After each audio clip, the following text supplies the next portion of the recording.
ಲಗಾನ್ ಹೆಸರಲ್ಲಿ ಅಮಾಯಕ ಪ್ರಜೆಗಳನ್ನು ಚಿತ್ರಹಿಂಸೆ ಕೊಟ್ಟು ನರಕ ಸದೃಶವನ್ನು ತೋರಿಸಿ ಲೂಟಿ ಮಾಡಿದ ರಾಜರುಗಳ ಬಗ್ಗೆ ನೀವು ಇತಿಹಾಸದಲ್ಲಿ ಓದಿರ್ತೀರ, ಕೇಳಿರ್ತೀರ, ಸಿನಿಮಾಗಳಲ್ಲಿ ನೋಡಿರ್ತೀರ. ಆದರೆ ತನ್ನ ರಾಜ್ಯದ ಮೇಲೆ ಭೀಕರ ಕ್ಷಾಮ ಎದುರಾದಾಗ ತನ್ನ ಪ್ರಜೆಗಳ ಒಳಿತಿಗಾಗಿ ತನ್ನ ಹೆಬ್ಬಟ್ಟನ್ನೇ ಕತ್ತರಿಸಿಕೊಟ್ಟ ಸಾಮ್ರಾಟನ ಬಗ್ಗೆ ನಿಮಗೆ ಗೊತ್ತಾ? ಇವ್ರ ಹೆಸರೇ ಅಮೋಘ ವರ್ಷ ನೃಪತುಂಗ.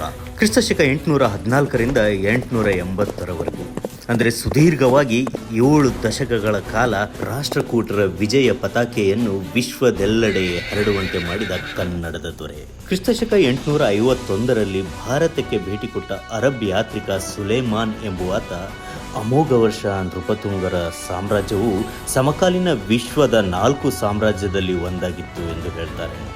ಇವರು ಹೇಳಿದ ಆ 4ರಲ್ಲಿ 3 ದೇಶಗಳು ರೋಮ್, ಚೀನಾ ಹಾಗೂ ಬಾಗ್ದಾದ್ಗಳಾಗಿದ್ದವು.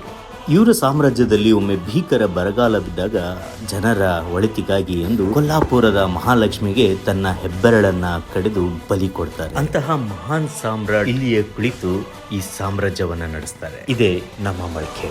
ಇಂತಹ ಅದೆಷ್ಟೋ ಮಹಾನ್ ಕನ್ನಡಿಗ ರಾಜರು ಹುಟ್ಟಿ ಬೆಳೆದ ನಾಡಿದು. ಅವರು ಓಡಾಡಿದ ಈ ಗಾಳಿಯಲ್ಲಿಯೇ, ಇದೇ ಪರಿಸರದಲ್ಲಿಯೇ ನಾನು ಸಹ ಹುಟ್ಟಿ ಬೆಳೆದಿದ್ದೀನಿ, ಈ ಗಾಳಿಯನ್ನು ಸೇವಿಸ್ತಾ ಇದ್ದೀನಿ ಎಂದು ಅಂತ ಹೇಳೋದಕ್ಕೆ ನನಗೆ ಹೆಮ್ಮೆ ಅನಿಸುತ್ತದೆ.